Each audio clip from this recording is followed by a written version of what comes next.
حضور اکرم صلی اللہ علیہ وآلہ وسلم کا ارشاد ہے، تمام اعمال کا دار و مدار نیت پر ہے، اور ہر عمل کا نتیجہ ہر انسان کو اس کی نیت کے مطابق ہی ملے گا۔ پس جس کی ہجرت دولت دنیا حاصل کرنے کے لیے ہو یا کسی عورت سے شادی کی غرض سے ہو، پس اس کی ہجرت انہی چیزوں کے لیے ہوگی جن کے حاصل کرنے کی نیت سے اس نے ہجرت کی۔ صحیح بخاری حدیث نمبر 1۔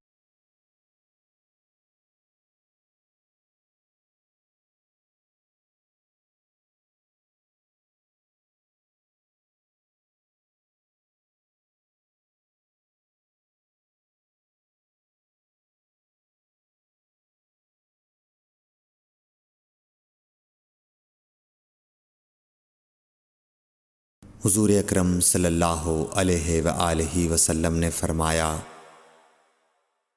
کہ وحی نازل ہوتے وقت کبھی مجھ کو گھنٹی کی سی آواز محسوس ہوتی ہے، اور وحی کی یہ کیفیت مجھ پر بہت شاق گزرتی ہے۔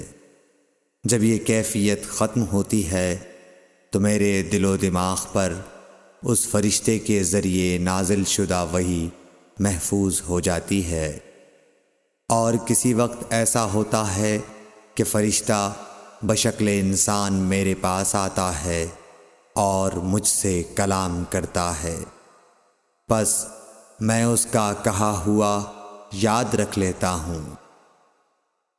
صحیح بخاری حدیث نمبر 2۔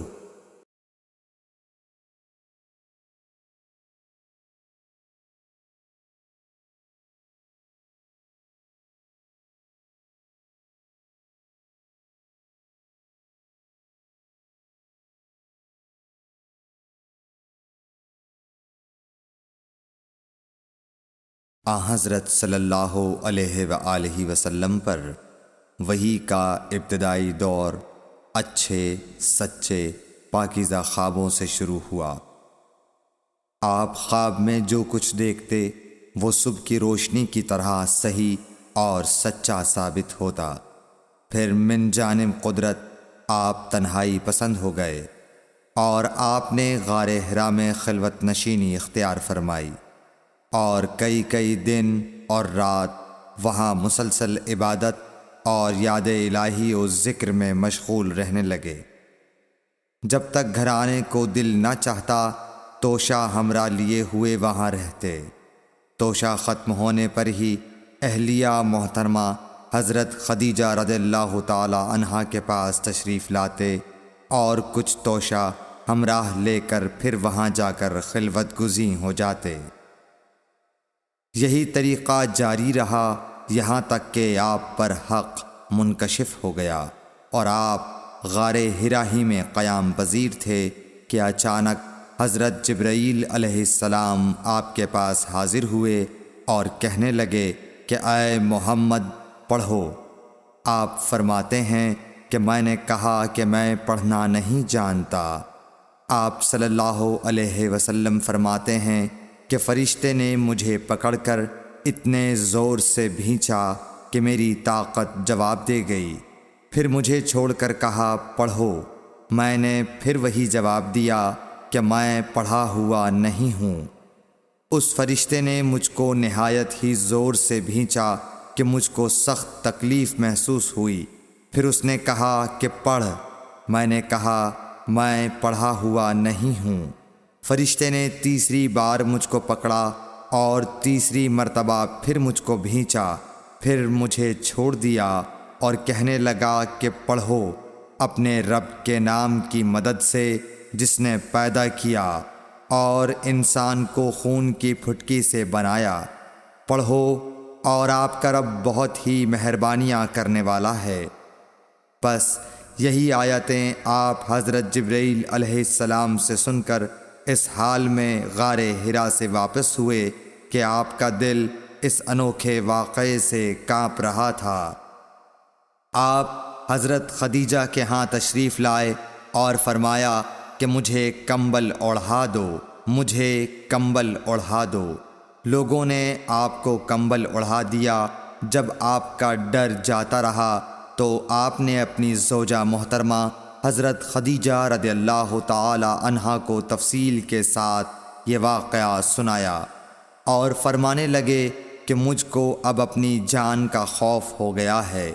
آپ کی اہلیہ محترمہ حضرت خدیجہ رضی اللہ تعالی عنہا نے آپ کی ڈھارس بندھائی اور کہا کہ آپ کا خیال صحیح نہیں ہے، اللہ کی قسم آپ کو اللہ کبھی رسوا نہیں کرے گا، آپ تو اخلاق فاضلہ کے مالک ہیں، آپ تو کنبہ پرور ہیں، بے کسوں کا بوجھ اپنے سر پر رکھتے ہیں، مفلسوں کے لیے آپ کماتے ہیں، مہمان نوازی میں آپ بے مثال ہیں اور مشکل وقت میں آپ امر حق کا ساتھ دیتے ہیں۔ ایسے اوصاف حسنہ والا انسان یوں بے وقت ذلت و خواری کی موت نہیں پا سکتا۔ پھر مزید تسلی کے لیے حضرت خدیجہ رضی اللہ تعالی عنہا آپ کو ورقہ بن نوفل کے پاس لے گئیں، جو ان کے چچا زاد بھائی تھے اور زمانہ جاہلیت میں نصرانی مذہب اختیار کر چکے تھے اور عبرانی زبان کے کاتب تھے۔ چنانچہ انجیل کو بھی حسب منشائے خداوندی عبرانی زبان میں لکھا کرتے تھے۔ انجیل سریانی زبان میں نازل ہوئی تھی، پھر اس کا ترجمہ عبرانی زبان میں ہوا۔ ورقہ اسی کو لکھتے تھے۔ وہ بہت بوڑھے ہو گئے تھے، یہاں تک کہ ان کی بینائی بھی رخصت ہو چکی تھی۔ حضرت خدیجہ رضی اللہ تعالی عنہا نے ان کے سامنے آپ کے حالات بیان کیے اور کہا کہ اے چچا زاد بھائی، اپنے بھتیجے محمد صلی اللہ علیہ وسلم کی زبانی ذرا ان کی کیفیت سن لیجئے۔ وہ بولے کہ بھتیجے، آپ نے جو کچھ دیکھا ہے اس کی تفصیل سناؤ۔